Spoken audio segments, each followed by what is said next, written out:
Welcome back to the channel, everyone. Today we are going to be making a sheet metal roller, or a slide roller as some people know it as. So basically, for the people that don't know what this is I'm going to be taking 3 pipes. I know these are not pipes, but they're circles.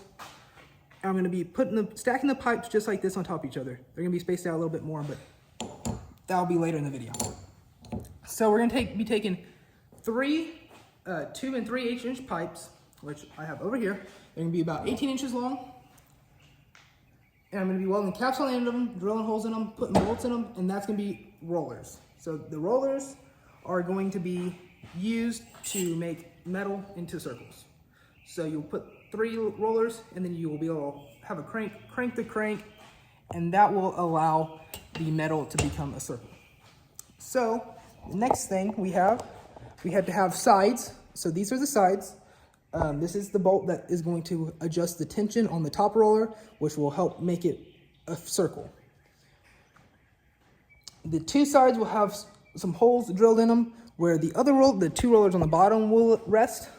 I have the other side sitting here. I need to cut it out on my plasma cutter. I've already freehanded the top, just need to cut the middle lines. I'm going to be using my jig from Hypertherm on that.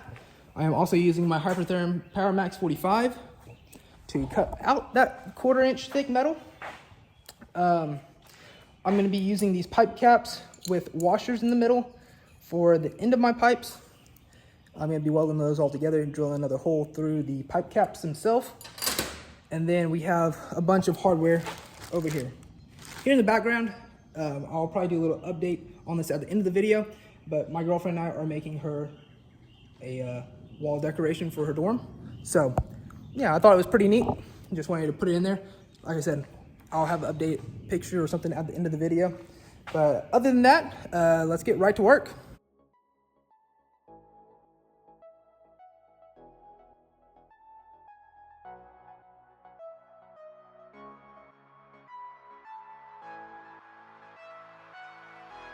Okay, so I went ahead, got everything grounded down, put the nut up here in the top, put the bolt down here for a spacer, make sure it's the same width, and then I have the rollers sitting here.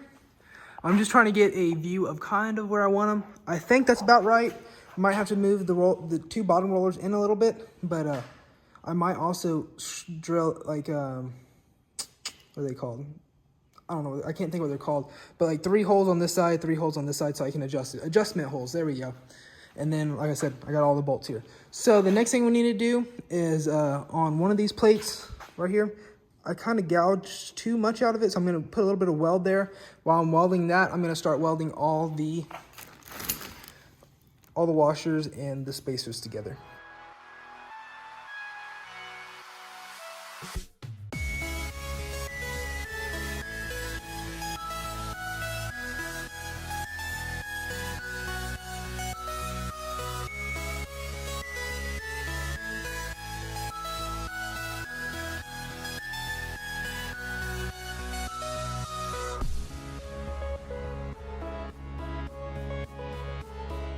Okay, so I went ahead and got the, I guess you would call them washers now. Got the holes drilled in the middle of the washers, or the caps. They're going to be caps. So these are the 2 3/4 inch. They're going to be welded on the outside and the inside. The nuts are going to be welded. And then on the little rollers, these are going to be just welded on the inside of the pipe. So this nut will be welded on the inside, and then these will thread into it. These will not be taken off. I'm going to be putting one on the inside and the outside because I'm going to be planning on being able to take this off so I can get my metal off the end of the pipe if I ever have to roll something really tiny or anything like that. So, like I said, I got all 6 of those done. The next thing I need to do is weld up these nuts onto the washers and then weld them onto the pipes. So let's get right to work.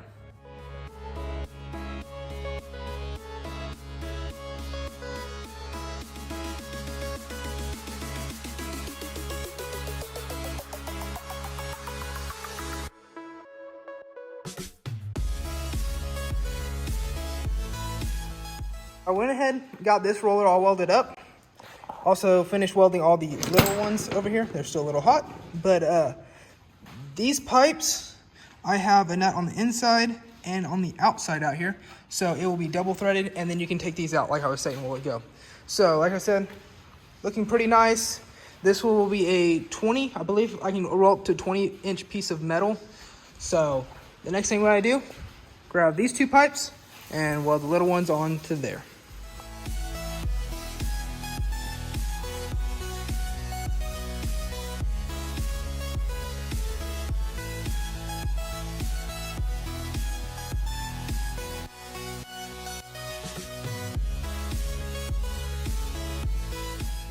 So we went ahead, got all the caps welded on, all the bolts are in.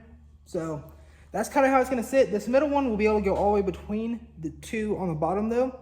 So the next thing we need to do, which I've already started, want to make sure they were all in the right spot, is put the holes in the base plates. So I have a hole there, hole in all of them in the same spot. It is 3.5 inches, or 3 3/4 inches from the bottom to here and 2 inches across.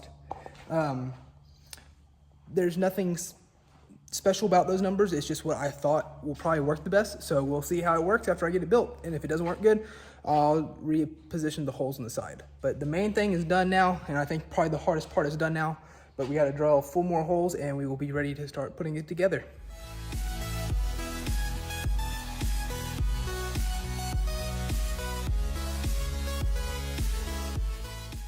Okay, so I threw a piece of metal in here for right now just so I could get everything mocked up. The bottom is all tightened down where it needs to be. Got the top sitting where it should be. So these bolts or nuts will be welded in right there. They'll be a little bit closer together. And the back will be flush with the metal. So sit just like that. Boom. I put this washer here so this piece will not be able to move back and forth. Same with on that side. So, like I said, I think everything was good. The only thing we're gonna have to worry about is getting these nuts welded in real fast and then build a frame for the bottom. So I'm not gonna stop the video again. I'm just gonna put you all on time lapse and I'll get back to y'all after I finish.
All right, so I am almost done now.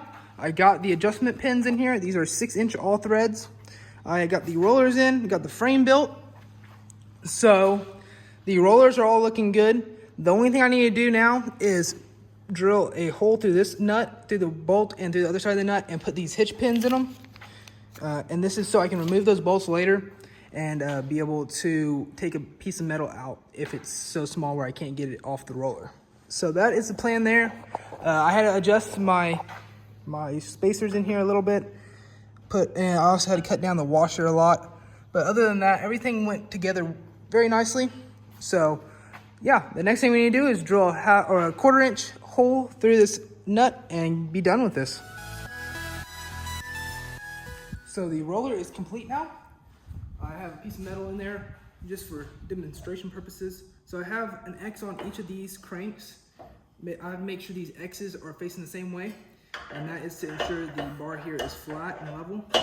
So whenever you crank on it, then you can push it through, and then you would back it up, crank down, push it through, back it up, crank down, over and over and over until you get your circle. So that's gonna be a wrap for this video.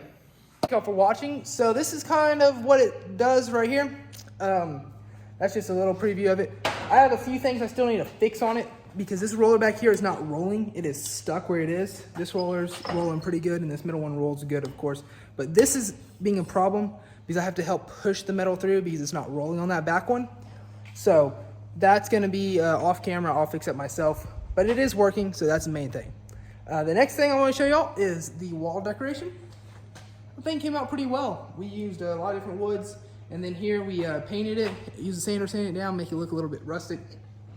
And yeah, so everything's done there. But other than that, thank y'all for watching. Please like and subscribe. God bless, and I'll see you on the next video.